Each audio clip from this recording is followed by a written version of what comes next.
So, what do $395 billion of household debt, a suffocating banking sector, and an economy addicted to war have in common? Well, they're certainly not indications that things are going well, nor that your country is powerful. In fact, they're signals that your financial system is on the brink.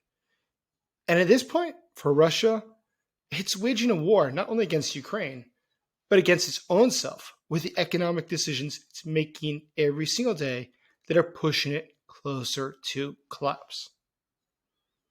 My name is Jason Smart. I'm a special correspondent for the Kiev Post, and I've spent the last couple of decades studying the Putin regime. Before we dive into what is totally upside down today in Russia, I ask one favor, which is to please like and subscribe. It's all I ask of you to help me expose what the Kremlin is doing. Thank you. So, what you'll see next in the next few minutes is why Russia is in such a dire situation. And though the Kremlin insists every single day that things are going great, Kremlin propagandists 7 days a week are saying life in Russia is just peachy. And Western observers, even some Western observers, continue with this myth that Moscow is resilient. However, the numbers tell a very different story. And the numbers don't lie. So let's look at first Russia's household debt. According to the Bank of Russia, as of January 1st, 2025, personal debt reached $395 billion. So that's about 23.3% of the GDP of Russia. A quarter of your GDP being people's debt is not an indication of prosperity. And that's an indication of crushing weight on the back of citizens. But more stunning, 47.7%. So just under half of that, $188 billion of it, is mortgage debt. So in a country where the ruble is depreciated by more than 23% against the dollar since August 1st, 2025, Russians are locking themselves into 25-year loans just to keep a roof over their heads. This is not a growing middle class. This is not something to be celebrated. This is a sign of mass economic entrapment. And even the central bank has admitted that, quote, half of all personal loans are held by people managing 3 or more debts. So half of all personal loans are held by people managing 3 or more debts. Now keep in mind, who are these people? They're not investors. These are pensioners, nurses, factory workers, people borrowing to pay their electricity bill, to pay for food. And the cracks are widening. Just in the past year, overdue consumer loans rose by 23% to 610 billion rubles. And as a whole, such debt has increased from 12% to 16%. And delinquencies amongst Russia's largest banks has exceeded 30%. That's the sound of structural problems. That's the sound of serious, serious things occurring in the economy. And the best part? It only gets worse. So personal debt is only one pillar of this crisis. The banking system itself is faltering. And the Kremlin continues to do nothing about it. They deny it. They act like everything's fine. They refuse to admit the problems that they have. And the central bank now is reporting that banks are operating with structural liquidity deficits of about $19.5 billion, which by the end of the year is said to be close to $25 billion. Now, as we've discussed before, typically banks have between 20 and 30% of money liquid. That is, they have the ability then to give money to creditors or to give out loans, but they have liquidity. Russia's banks, according to the Central Bank of Russia, have 9.5% liquidity. That's a serious problem. So they have less than half of what would be considered normal as the worst case scenario. So everybody shows up and tries to take out their money. Don't worry, we have it covered. They don't have it covered. And more than that, the debt situation is getting worse. As we've discussed, there's serious problems with liquidity, but more than that, over 2 million Russians, about 7% of all Russians that are involved in the economy, have recently stopped paying their credit card bills. 7% of all Russians active in the economy. So if we look at this a different way, let's imagine that just increases. That just increases by half. All of a sudden, we're dealing with 10.5% of the population not paying their credit card bills. If we already recognize that about half of people that have loans have multiple loans, 2, 3, 4, 5, multiple loans, what happens if one of those people starts to default or an entire string of them starts to default? How does a bank that only has 9.5% liquidity, how does it handle that? What does it do? How does it make sure that you get your money? The truth is, there is no way. Everybody understands that there is no way. And that's why just last week, as we've discussed before, the Ministry of Internal Affairs of Russia, which is like the police, said that there should be some sort of regulation against giving out loans. Well, what do they mean by that? Well, it's not about really giving out loans that's a problem. It's the fact that banks cannot give out money. It's become a problem.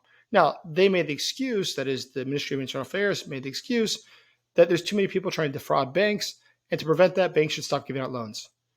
Inherent to the practice of how banks function, they give out loans globally. And globally, there are people that try to defraud banks. But banks continue to give out loans, and they continue to make money. So why is Russia an exception? Except that perhaps there's a different reason. Really, they're trying to find an excuse that the banks don't give out more liquidity because they don't know how the banks would survive if tomorrow, let's imagine, everybody showed up to try to withdraw their deposits. There is no way to get around the fact that Russia's banking sector is running on fumes.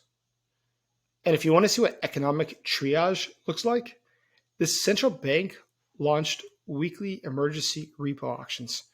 And what they're doing is they're flooding banks with short-term cash just to keep them from collapsing.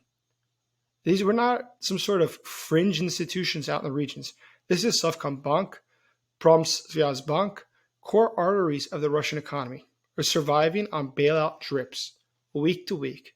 Just like IVs, they're getting infusions of cash to keep going. But nothing will change the fact that the banks are hemorrhaging rubles. And the Kremlin made a choice, knowing this, which is it could save the economy or it could fund the war. And Russia chose to fund the war. The Bank of Russia has locked in an interest rate at 21%, one of the highest in the world. That's higher than Ukraine's. Ukraine's is about 13.5%. It's higher than Argentina at 27.7%. It's out of this world. And for ordinary Russians, that means that consumer loans have interest rates frequently exceeding 30%. How can they justify that? How can you take out a loan? Like, keep in mind, the Russians are not taking out loans for luxury goods. It's not to buy a beach house. It's to survive. About 3/4 of people in Moscow on average spend 3/4 of their income just on rent. The situation is very complicated. And the central bank's response was, quote, tight monetary policy will remain in place as risk from budget expenditures and ruble depreciation persist. That's from the April bulletin of the central bank. And what does it mean? What are they saying? They're saying we're out of money. The bleeding has not yet stopped. And that's why it's not shocking when you read through the Russian news, the numbers of stories that you see of the single mothers taking out microloans, the pensioners taking out microloans. And their objective is what? To do something exciting? No. They wish to buy food. They wish to pay the heating. They wish to pay for an operation. They wish to pay for electricity. And at this point, their debts exceed their monthly rent. And it's one thing if this was an outlier, but it's not. These are millions and millions of people in the exact same situation. So if that story sounds unsustainable, imagine an entire nation in a similar situation. That's very unsustainable. So this isn't just about economics. It's about what happens next. Where does it go from here? And history gives us a very good idea. In 1917, there was also a war, there was exhaustion, there was hunger, there was debt, and the Russian Empire collapsed. In 1991, there was unpaid wages, empty store shelves, rising desperation, and the Soviet Union collapsed. History shows us many times what happens when a country overextends itself. it can't afford the huge debts it has, and it wages an unnecessary war that it cannot afford. Now, the reality is, dictatorships do have an advantage. They can hide some things, and they have propagandists that help to do so. But that can't last forever. The facts speak for themselves.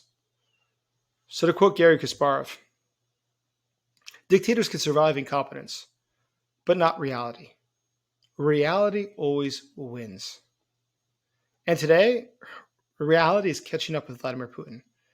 A war economy built in IOUs, a banking system that is running on vapor, and middle class that is simply drowning in debt. And the greatest problem of why it will not get better is because the regime is too afraid to tell the truth. So when authoritarian regimes ignore the economics of collapse, the collapse doesn't care. It's still going to come. So debt, denial, decline, this is not just Russia's war. It's Russia's full unraveling that we are watching now. So if you believe in facts, in freedom, and in confronting the authoritarian lies, please help me out. Like, follow, and share. I really appreciate it. And as always, thank you for supporting Ukraine.